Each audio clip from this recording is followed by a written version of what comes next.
Bem-vindo de volta. O professor Richard Wolff está com a gente hoje para falar sobre o componente econômico da guerra por procuração entre a OTAN e a Rússia. Então, obrigado por voltar ao programa. O esforço para esgotar o outro lado, como a gente sabe, não aparece só na parte militar desse conflito, que aliás vem se formando há décadas, mas também tem um componente econômico muito forte. Ou seja, Spohr ainda não tem escondido o objetivo de provocar o colapso da economia russa. E como sabemos, a Rússia hoje é o país mais sancionado do mundo.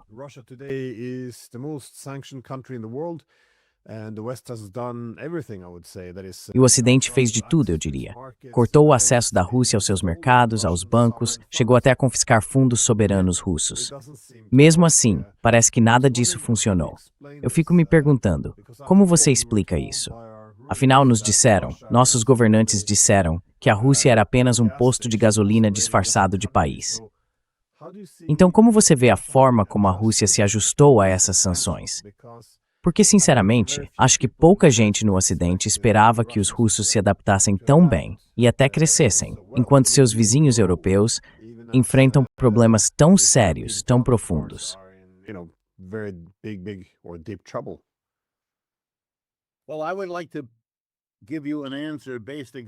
Bom, eu gostaria de te responder exatamente com base no que você disse ali no final da sua introdução. Do meu ponto de vista, eu enxergo essa questão a partir de uma análise de classe. Como mencionei antes, eu admiro muito e aprendi bastante ouvindo o seu convidado, John Mearsheimer, em várias ocasiões, especialmente aqui no seu programa, e eu valorizo muito o que ele tem a dizer. Ele analisa a disputa entre as grandes potências de uma forma muito honesta, direta, cuidadosa e analítica. É exemplar a maneira como ele faz isso. Mas para mim isso levanta uma grande questão. Por que essas potências globais fazem o que fazem e por que fazem quando fazem?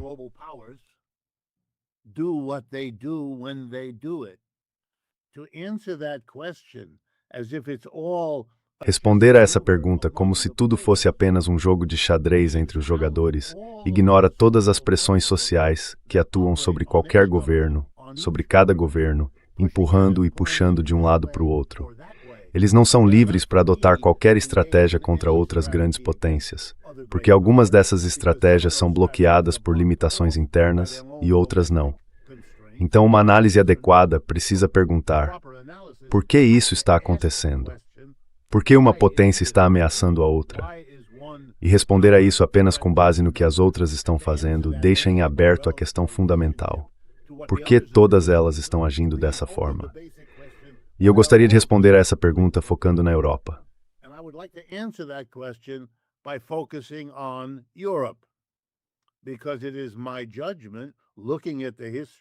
Porque no meu entendimento, olhando para a história do capitalismo na Europa, o principal agente aqui é, antes de tudo, a própria Europa. Em segundo lugar, também a Rússia, mas em segundo lugar mesmo. Eu tenho muito claro que a Rússia foi invadida várias vezes. Napoleão tentou, a Primeira Guerra Mundial tentou, Hitler com a Operação Barbarossa também tentou, todos tentaram e todos foram derrotados por uma Rússia que reagiu à invasão empurrando de volta basicamente depois de ser atacada. Então eu gostaria de defender o seguinte ponto. Pelo que eu consigo observar, as principais potências europeias, e com isso eu quero dizer França, Grã-Bretanha, Alemanha, Itália, talvez mais uma ou duas, mas basicamente essas, foram todas, no século XVIII e algumas até antes, e no século XIX, grandes potências coloniais.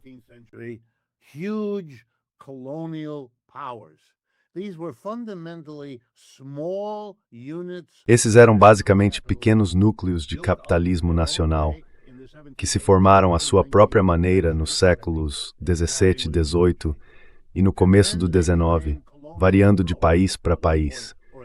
E depois, em algum momento, eles se tornaram potências coloniais, com populações no exterior muito maiores do que as que tinham em casa.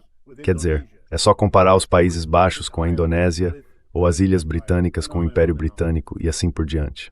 O colonialismo foi o que sustentou o crescimento capitalista deles. Eles criaram um imenso território de apoio. Quando já tinham tirado tudo o que podiam do próprio território, França, Alemanha e Itália, partiram para fora, como o capitalismo faz. Obtém lucro e reinveste como parte da própria competição. plows it back in as part of its competition. Long story short, by 1914, Resumindo, they had run out em 1914, eles já não tinham mais território para expandir. Para quem conhece a história, em 1884, na Conferência de Berlim, literalmente sentaram em volta de uma mesa e dividiram a África. Quem ficava com o quê? Mas depois disso não havia mais para onde ir. E ao longo dos anos entre a Conferência de Berlim, em 1884, e o início da Primeira Guerra Mundial, eles foram acumulando conflitos, choques e pequenas guerras que hoje a gente consegue ver claramente como o prelúdio da Grande Guerra Mundial. Agora eu vou juntar a primeira e a segunda, porque aconteceram com poucos anos de diferença. E foram o resultado de quê? Da destruição mútua de todos os países colonizadores, com uma exceção, os Estados Unidos. with one exception, the United States.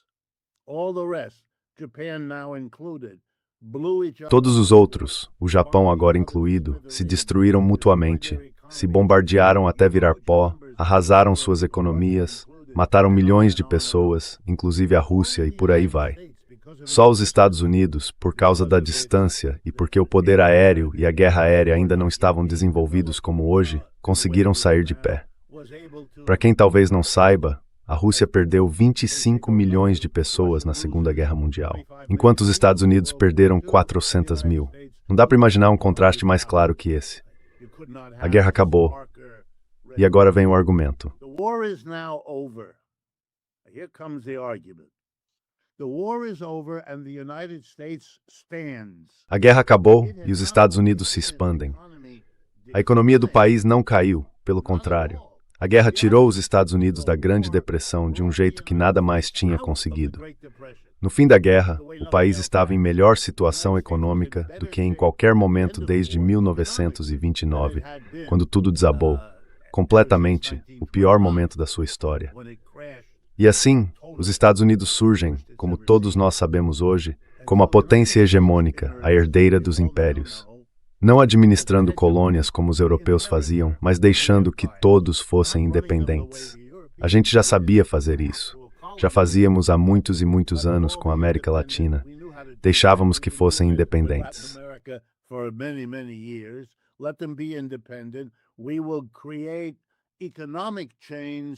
Nós vamos criar cadeias econômicas tão poderosas quanto, ou até mais fortes, do que o controle político que os europeus conseguiram exercer no passado. Então, os Estados Unidos entram em cena e assumem o comando. O dólar substitui a libra.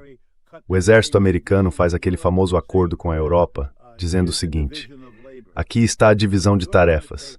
Vocês vão cuidar de combater seus próprios movimentos comunistas e socialistas, que eram perigosos depois da Segunda Guerra, porque tinham sido os heróis da resistência e tinham uma popularidade que nada parecido existia nos Estados Unidos. Uma diferença muito importante. Então vocês, europeus, vão lutar aí. Vão ser nossos aliados, um bastião contra a maligna União Soviética. E nós vamos ser o guarda-chuva de defesa de vocês.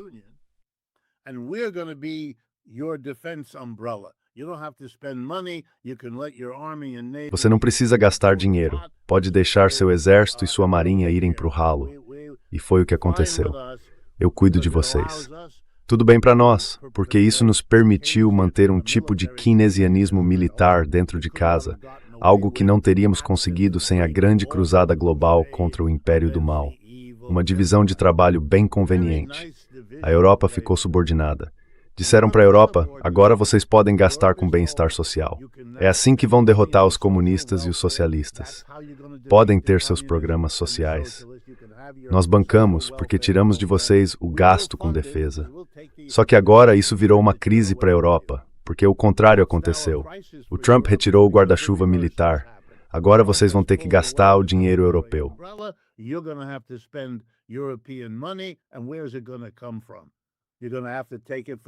E de onde isso vai vir? Vai ter que tirar da assistência social, talvez pegar dinheiro emprestado. Isso vai te deixar ainda mais subordinado. E isso é muito perigoso.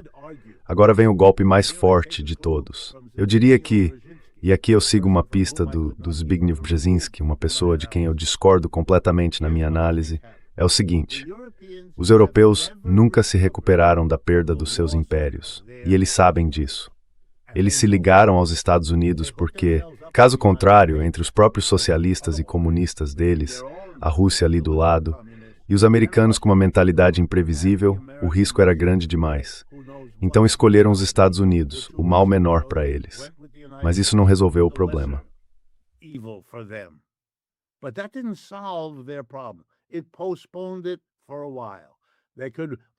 Isso adiou as coisas por um tempo. Eles puderam se concentrar na recuperação durante os primeiros 10 ou 20 anos. Depois, quando a União Soviética desmoronou, puderam focar em, e aí vem, tentar reconquistar um pouco do império, absorvendo a Europa Oriental, investindo na Polônia e na Romênia. E é isso que eles estão fazendo. Mas a grande esperança, e eu diria a única esperança que os europeus realmente tiveram de recuperar o seu lugar na história, aquele papel dominante que tiveram nos séculos XVI, XVII, XVIII, XIX e até no XX, a única maneira, eles não iam competir com a China. Isso já acabou. Também não iam competir de verdade com os Estados Unidos.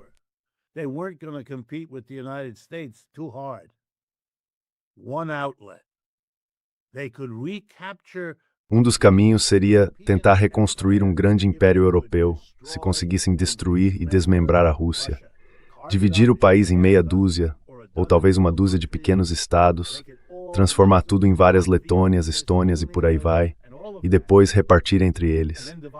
Os franceses ficariam com 4, os alemães com 6, e quem sabe os japoneses lá no Extremo Oriente também pegariam um pedacinho. E esses atores, que hoje estão praticamente à margem, enquanto o mundo se define entre Estados Unidos e China, e a Europa vira cada vez mais um parceiro júnior, distante e subordinado. A única esperança de escapar de tudo o que isso significa para a Europa seria justamente essa guerra com a Rússia.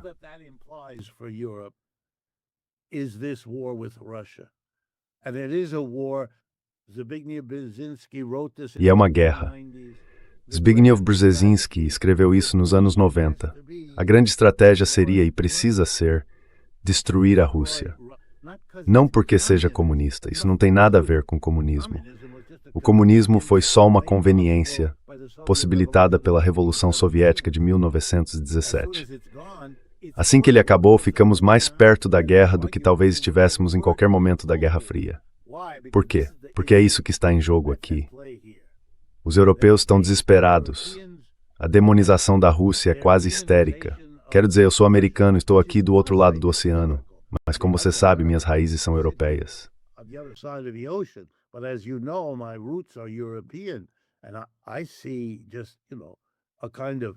E eu vejo, sabe, uma espécie de loucura na Europa Ocidental, enquanto o Sr. Putin parece muito mais contido. Não tenho nada a favor dele, não o apoio, nem nada disso. Mas é bem claro, quem está passando dos limites, quem está subindo a escada da escalada, para citar John Mearsheimer. E aí os russos reagem um pouco como os chineses fizeram com as tarifas americanas e tudo mais. Mas eu acho que é isso que estamos vendo. Estamos vendo o esforço desesperado, e quero enfatizar essa palavra, o esforço desesperado dos líderes europeus. Starmer, O'Burnham, Merz, Macron e os outros. Esse é o único caminho deles, não só para tentar salvar as próprias carreiras.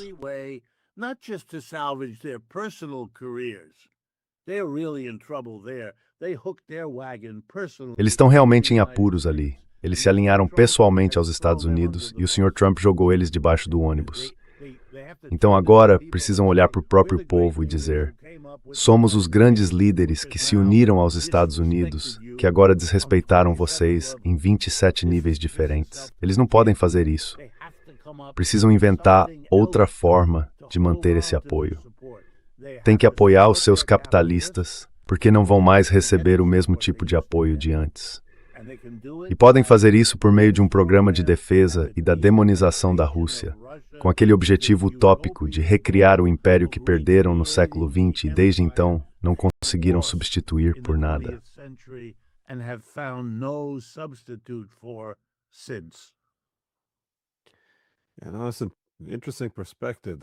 Essa é uma perspectiva interessante. Bom, é claro que a Europa se destruiu nas duas guerras mundiais. Mas o que aconteceu depois da Segunda Guerra é algo curioso. Ela ganhou uma espécie de fôlego novo por causa da parceria com os Estados Unidos. Porque, sendo justo, os Estados Unidos basicamente garantiram a segurança dos europeus e ainda ofereceram acordos comerciais bem generosos para garantir que os países capitalistas, digamos, da linha de frente, fossem mais prósperos do que os comunistas. E os europeus ocidentais se saíram, olha, surpreendentemente bem, considerando que tinham passado em 2 guerras mundiais. Eu sei que depois a gente criou toda aquela narrativa de que descobrimos a paz e a cooperação, que isso é melhor do que a guerra. Mas veja, isso não surgiu do nada.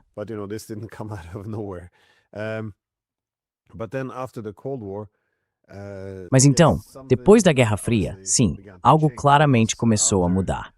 Porque depois da Segunda Guerra Mundial, o principal argumento no Ocidente era que o projeto europeu buscava segurança em conjunto, e não contra quem ficasse de fora. Só que isso não se encaixava muito bem no formato da Guerra Fria. De qualquer forma, depois que a Guerra Fria acabou, começou-se novamente a pensar contra quem buscaríamos segurança. E além disso, toda essa ideia de que a Europa Oriental iria se aproximar naturalmente da Europa Ocidental também era bem interessante. E até no aspecto militar, eu lembro que o Soros, o George Soros, escreveu um artigo nos anos 90, em que ele dizia algo como "podemos voltar a lutar". E bom, a gente viu no que a OTAN se transformou. Ele argumentava que a OTAN poderia ter sucesso se fizesse parceria com alguns países do leste europeu, porque, segundo ele, os europeus do leste poderiam suportar muitas baixas.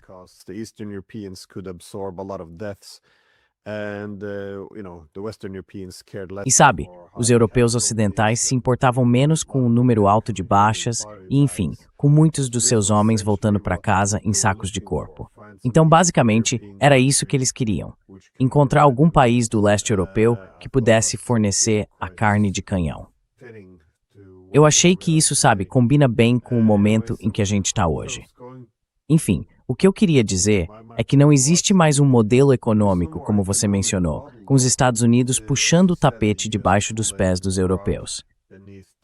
E aí o que eles deveriam fazer?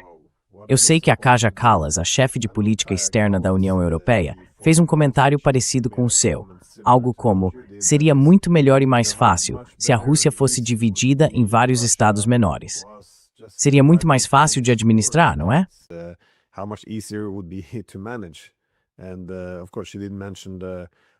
E claro, ela não mencionou o quanto essas regiões mais fracas são ricas em recursos. Mas você acha que isso faz parte do problema? É por isso que os europeus estão tão desesperados agora para tentar quebrar a Rússia? Porque veja, a Ucrânia hoje está completamente sob controle dos Estados Unidos e dos europeus. Quer dizer, eles mandam toda essa ajuda para o Zelensky.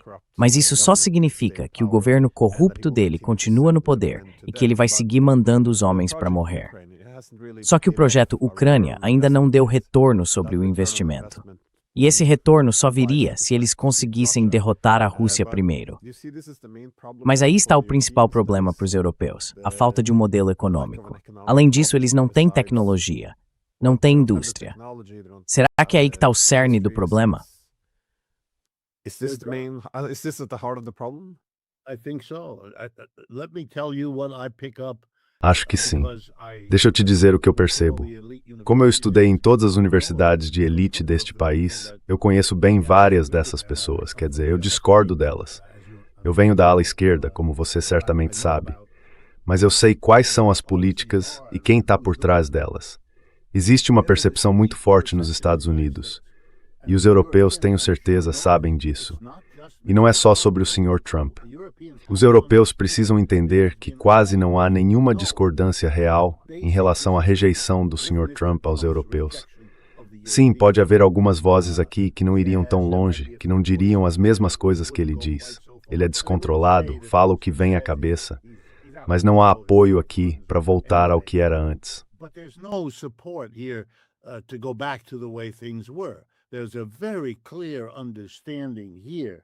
Existe aqui uma compreensão muito clara de que os Estados Unidos são, eles mesmos, um império em declínio e que precisam gastar todo o tempo, energia e foco tentando conter esse declínio.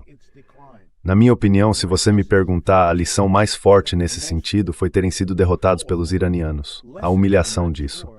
Quer dizer, a Primeira Guerra teve que acabar depois de 12 dias, por causa de erros de cálculo. E aí esses dois caras foram lá e fizeram tudo de novo.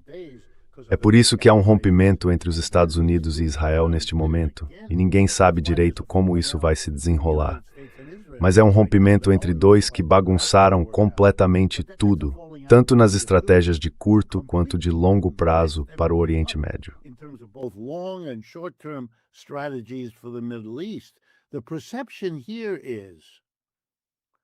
A percepção aqui é de que a Europa acabou. Eu ouço isso o tempo todo. Dizem que não devemos nos preocupar com isso. Que não importa quando Trump fala algo como "não sei o que faremos se os russos atacarem vocês". Eles querem dizer isso literalmente. Acho que os europeus se convenceram de que ele não fala sério. Mas fala sim. Fala sim. Para eles, a prioridade número 1 é corrigir esse declínio, reverter aos poucos, se der. A prioridade número 2 é conter ou desacelerar a China. E a número 3, se a segunda não funcionar, é sentar com a China e tentar negociar alguma coisa. A Europa nem faz parte dessa conversa. A Europa é irrelevante.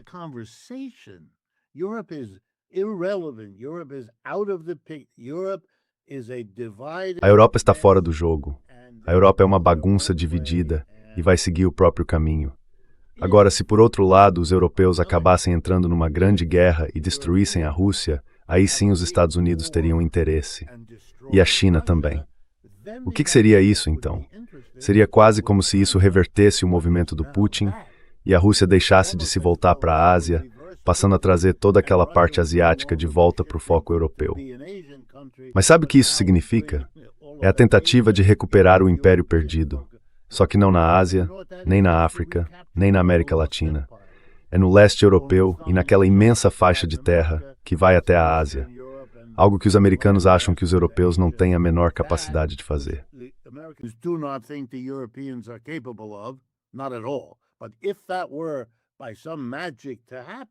Mas se isso, por algum tipo de mágica, acontecesse, então a Europa, e eu acho que, de certa forma, os líderes europeus têm consciência disso. Mas aqui é onde eu discordo do Sr. Mearsheimer, do professor Mearsheimer.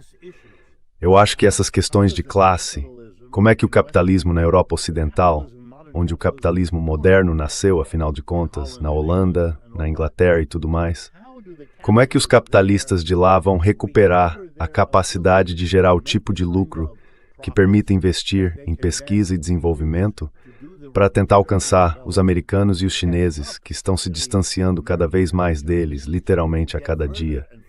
E de onde é que eles vão tirar esses lucros?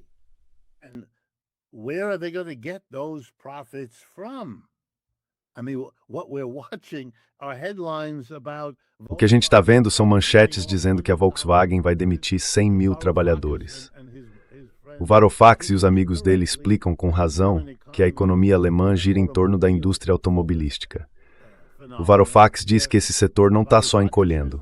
Ele diz que a indústria automotiva vai desaparecer. E eu entendo o argumento, porque aqui nos Estados Unidos ela também está sumindo. Nossa indústria automotiva hoje é só uma sombra do que já foi. Antes, ela era Detroit. Lá pelos anos 70 e 80, Detroit tinha 2 milhões de habitantes. Hoje tem cerca de 600 mil.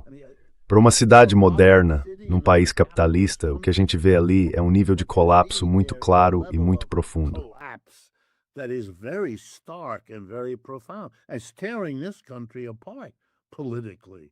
Isso está dividindo o país politicamente e está acontecendo na Europa também. Tudo isso meio que não aparece na narrativa do professor Mearsheimer. Ele mostra as grandes potências se movimentando e faz isso muito bem. A gente aprende muito com ele. Não é de forma alguma uma crítica ao trabalho acadêmico, nem à inteligência que ele traz. Mas falta uma conversa sobre como as realidades econômicas internas moldam as estratégias que essas potências tentam seguir quando acabam se chocando umas com as outras. Só que é preciso explicar isso, senão esses choques parecem um jogo de xadrez e não a luta urgente pela sobrevivência econômica que eles realmente são.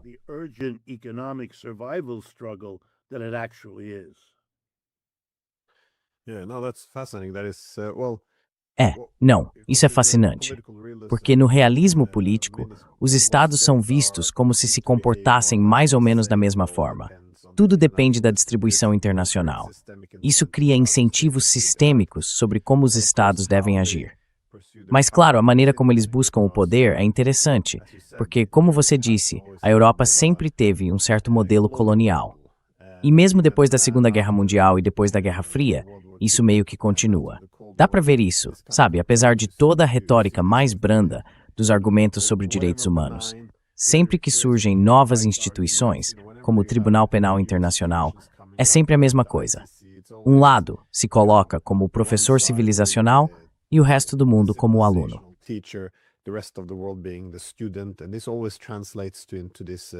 E isso sempre acaba virando essa desigualdade de soberania, em que é soberania para nós, mas não para vocês. A gente não fala mais que certos países não são civilizados, que sabe, vocês não são civilizados, que não têm direito à soberania porque não têm as credenciais de uma democracia liberal. E é por isso que eu não digo que vocês não têm direito à soberania. Mas eu quero voltar ao que você mencionou sobre a relevância dos europeus para os Estados Unidos, porque eu concordo. E eu ouvi muitos comentários de líderes europeus dizendo, às vezes até com todas as letras, que eles precisam se tornar relevantes para os Estados Unidos.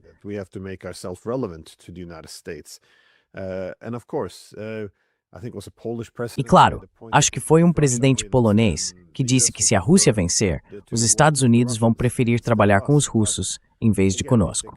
Mas, de novo, se eles conseguissem derrotar os russos, a situação seria bem diferente.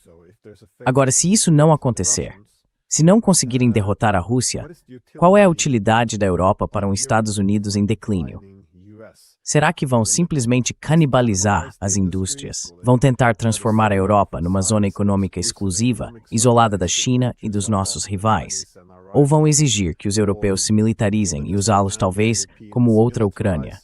Qual é, afinal, o papel da Europa no futuro agora?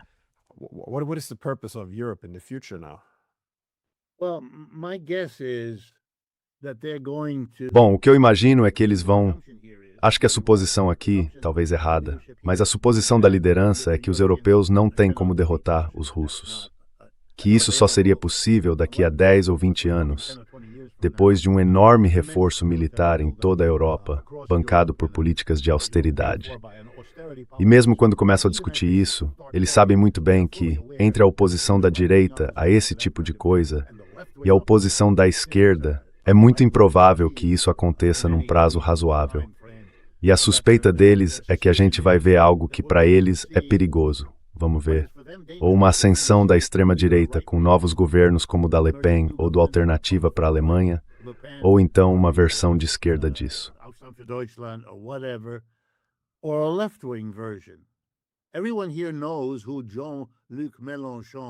Todo mundo aqui sabe quem é o Jean-Luc Mélenchon e sabe também que a esquerda é a força dominante na Assembleia Nacional da França.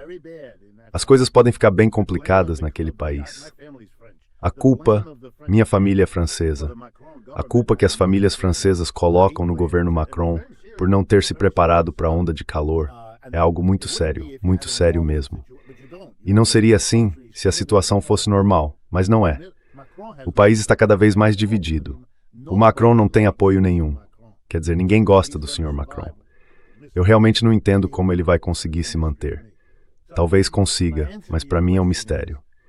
Então, para responder à sua pergunta, a suposição é que tudo que a Europa pode fazer é ajudar os Estados Unidos a se orientar e, se possível, compensar, desacelerar ou até reverter o próprio declínio.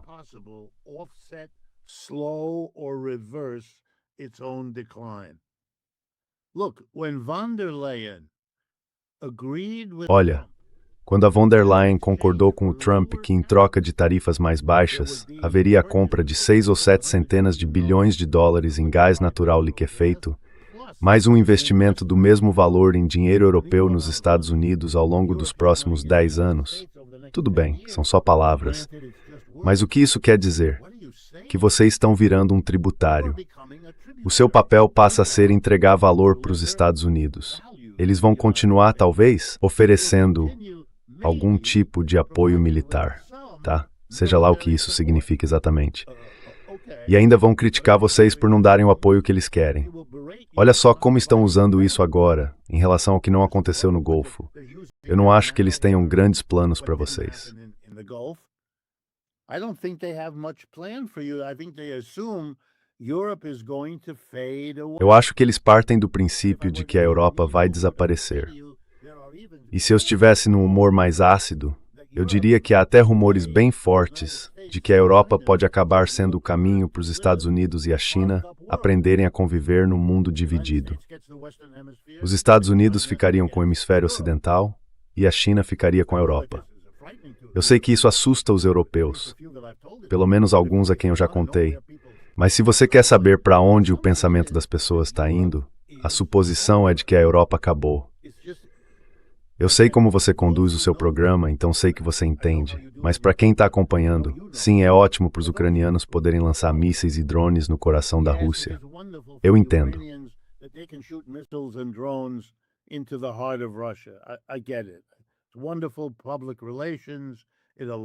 É uma jogada de relações públicas muito boa. Dá fôlego para uma narrativa que estava em apuros. Mas olha, eles acabaram de tomar mais 2 cidades no Donbass. Já não restam muitas. Todo mundo meio que sabe o que está acontecendo lá. E se os europeus continuarem escalando, os russos vão escalar também. E aí onde é que a gente vai parar? O Sr. Trump não pode entrar em guerra com a Rússia. Ele não pode. Eu não acho que ele vá fazer isso. Acho que ele sabe disso. Todos eles sabem. Eles não podem fazer isso. Então, se os europeus pressionarem e os russos reagirem, mesmo que não seja com armas nucleares, eu entendo, algo convencional, mas se eles atacarem lugares nos Balcãs, na Alemanha, em qualquer outro ponto que esteja fornecendo material para a Ucrânia,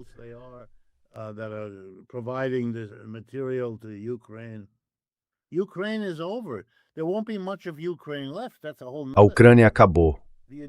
Não vai sobrar muita coisa da Ucrânia. Isso é outro assunto. O plano inicial era só tomar as 4 províncias no extremo leste. Mas isso já ficou no passado. Eles continuam avançando. Eles precisam do que os europeus costumavam chamar de cordão sanitário. E esse cordão continua se movendo para o oeste. Então eu acho que não há muito papel para a Europa nisso. E os europeus, de certa forma, percebem isso. Eles entendem, e é por isso que estão desesperados. Se a Rússia vencer, a guerra na Ucrânia termina, a Rússia fica com 1/4 do território, ou o que quer que seja, e a Ucrânia acaba muito mais pobre, muito mais fraca, endividada para sempre.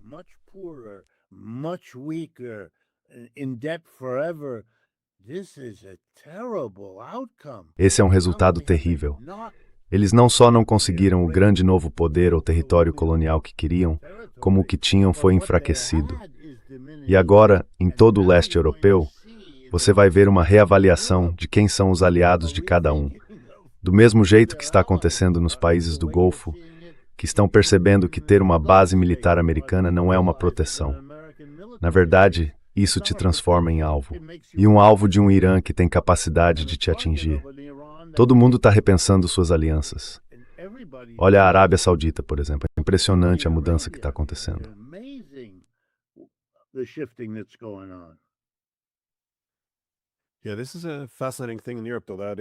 É interessante o que está acontecendo na Europa. Eles estão dobrando a aposta nesse tipo de jogada. Veja o Mark Rutte, o secretário-geral da OTAN. Ele vive dizendo para os americanos, olha, para mostrar que a Europa ainda é relevante para vocês, estamos fazendo esse keynesianismo militar. Ou seja, estamos virando um multiplicador de força, um parceiro valioso. E mais, estamos comprando as armas de vocês, o que é bom para a economia americana. Empregamos americanos para poder ser um parceiro militar dos Estados Unidos. Só que isso acaba cavando um buraco ainda mais fundo para as economias europeias. E claro, eles também dizem, olha, cortamos nossa dependência da energia russa, vamos mostrar lealdade aos Estados Unidos. Estamos comprando energia americana, que aliás, custa várias vezes mais caro.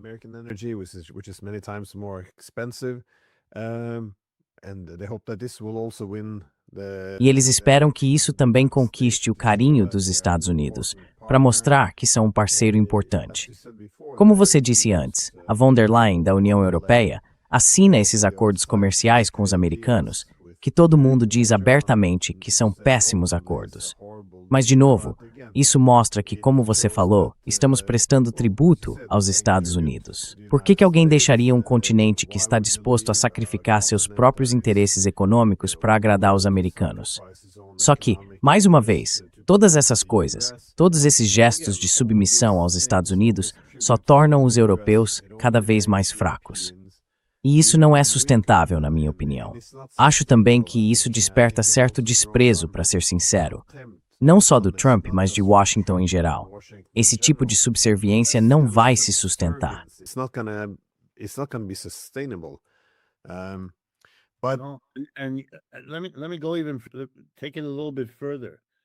Deixa eu ir um pouco além, levar isso um passo adiante. Todo mundo entende bem que nos últimos 8 ou 9 anos antes da invasão russa, houve um enorme esforço para fortalecer o exército ucraniano.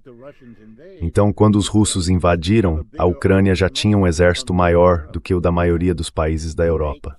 E mesmo assim, não conseguiram enfrentar os russos. Agora, se você soma os europeus, não acrescenta muita coisa. E isso ainda não é suficiente, simplesmente não é. E os americanos estão muito mais conscientes agora, de um jeito que não estavam há uns 5 anos, de que por trás da Rússia está a China. E a China tem uma base industrial muito maior para produzir mísseis e drones do que toda a Europa junta. Então os russos não têm. Os iranianos, graças ao Mar Cáspio, conseguem tudo o que precisam dos russos, que por sua vez, por terem uma longa fronteira com a China, conseguem tudo o que precisam dos chineses.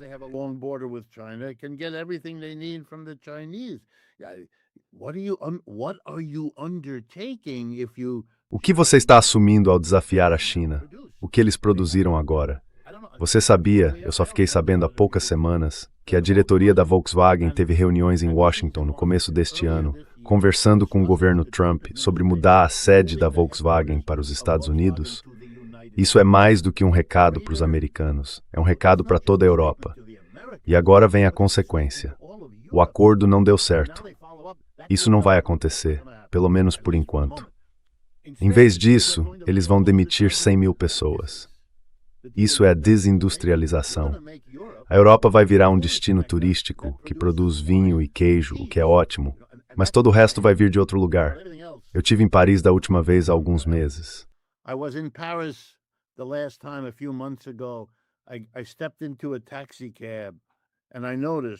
Eu entrei num táxi e percebi que era um BYD. Eu falo francês, então conversei com o motorista e ele me explicou por que dirige um BYD. Porque é o carro mais barato e o melhor. Simples assim. Ele até disse que preferia ter um Peugeot, mas o BYD é o que dá para ter. Ele contou que todos os outros motoristas estão pressionando o governo Macron para liberar mais BYDs, porque querem comprar frotas desses carros. Acabou, já era. E o único motivo de a gente não ter BYD aqui, se você for para Nova York, pode pegar um táxi, mas não pode ser um BYD, é porque existe uma tarifa de 100% contra a BYD. E essa tarifa foi criada originalmente pelo Biden e depois aumentada pelo Trump. Mas se os democratas vencerem as eleições em novembro, nada disso que a gente está discutindo vai mudar.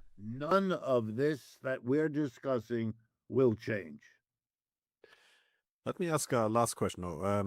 On the Russian economy, how do you see this being different than the other Europeans? Because it's holding up against all of this sanctions. It's even growing. It's diversifying. What is it? Do you see it? I mean, the Russians also had their empire. Do you see the Russians being less dependent on empire than the Europeans, or what is it about the O que há na economia russa que faz com que ela consiga prosperar, enquanto as economias europeias parecem estar definhando? Europeans are, well, seemingly dying off. All their economies are dying off. Well, I think the Russians have come to terms. Eu acho que os russos já aceitaram o fato de que vão ser, na prática, parceiros menores da China. Quer dizer, é só lembrar, a economia chinesa é de 4 a 5 vezes maior que a russa. Então não estamos falando de iguais. Eles não são, nunca foram, e ficam cada vez menos com o passar dos anos, porque o ritmo de crescimento da Rússia, que é impressionante, especialmente em tempo de guerra, ainda assim é bem menor que o da China. Então, na realidade, Eu acho que os russos vão acabar fazendo um acordo com os chineses para colonizar a Rússia, a parte asiática da Rússia. Talvez um pouco também nas repúblicas asiáticas que ficam abaixo do Cazaquistão, como o Uzbequistão, e por aí vai.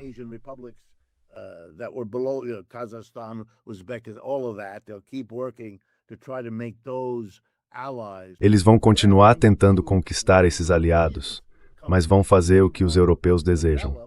Eles querem desenvolver a imensidão da Rússia asiática, seus recursos, suas cidades, suas florestas, suas terras. Eles não têm...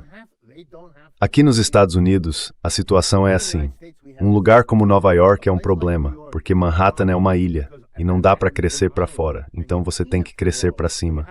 Já os russos podem crescer de outro jeito. Eles podem crescer na horizontal, eles têm espaço para expandir, sofrem algumas das mesmas pressões que os europeus ocidentais, mas também têm um parceiro muito interessado em manter boas relações com eles, porque os russos ainda têm o poder militar que a China vai levar alguns anos para alcançar.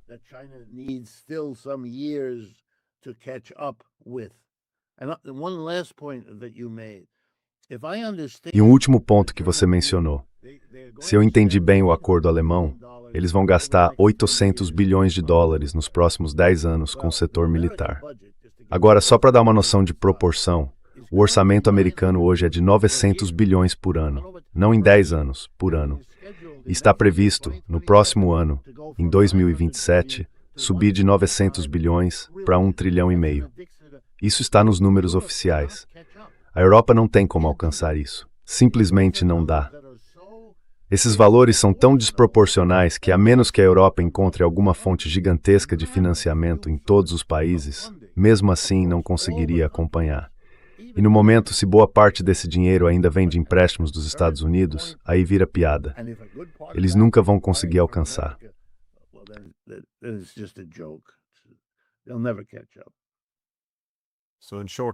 Resumindo, os esforços dos europeus para se tornarem relevantes para os Estados Unidos e, assim, garantirem um lugar nesse mundo multipolar não estão indo nada bem.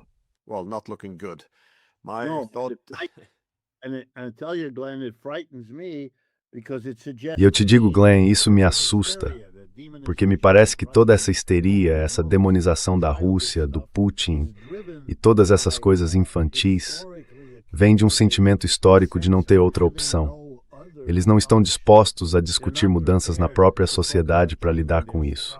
Eu moro nos Estados Unidos, onde pessoas como eu, e não somos muitas, tentam fazer o país perceber que o império que a gente tem está em declínio. E que seria muito melhor negociar com a China e outros países em vez dessa postura agressiva de tentar atrasar e punir os outros.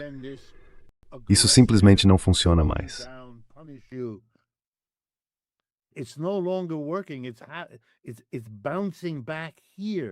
Tá voltando com força aqui. Sabe, hoje, as vozes mais fortes a favor de reabrir as relações com a China, neste país, são as das grandes empresas de tecnologia americanas, que precisam vender para a China.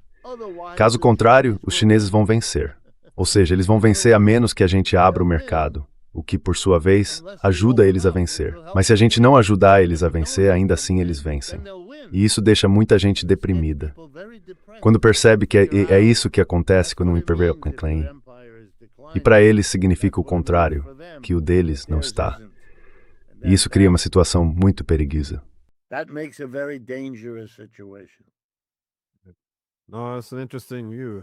Essa é uma visão interessante, porque eu sempre digo que os europeus poderiam ter um futuro se mudassem completamente o modelo. Ou seja, se o continente não fosse dividido, se reconhecessem que o maior país da Europa, que é a Rússia, também faz parte do continente, poderíamos ser menos dependentes de provedores externos de segurança. Teríamos mais prosperidade. A Europa poderia ter um futuro muito bom, mas isso nem está sendo considerado. Eles não conseguem viver ao lado da Rússia como iguais. Esse é o problema. Não existe uma arquitetura de segurança inclusiva, nem acordos. É ou desigualdade soberana, ou então eles afundam junto com o navio, pelo que parece. E olha, eles vão cair feio. Um erro terrível, terrível mesmo. Emperor 4. They also ought to ask the old Eles também deveriam fazer, se você me permite, aquela velha pergunta marxista: e a organização das suas empresas? O capitalista e o trabalhador, o patrão e o empregado, isso é o que move tudo. Maximizar o lucro significa maximizar a renda de um número muito pequeno de pessoas. Talvez fosse melhor pensar em administrar uma empresa não para maximizar o lucro, que beneficia poucos, mas para maximizar os salários e rendimentos, porque isso beneficia a maioria. Uma empresa democrática não pode funcionar do jeito que o capitalismo é organizado hoje, e assim você não teria essa busca incessante pelo lucro que causa tantos problemas. E eu não digo isso como um ideólogo. Digo porque o que Marx percebeu lá atrás está se tornando urgente agora, e talvez ofereça uma saída para o beco sem saída em que a gente se encontra.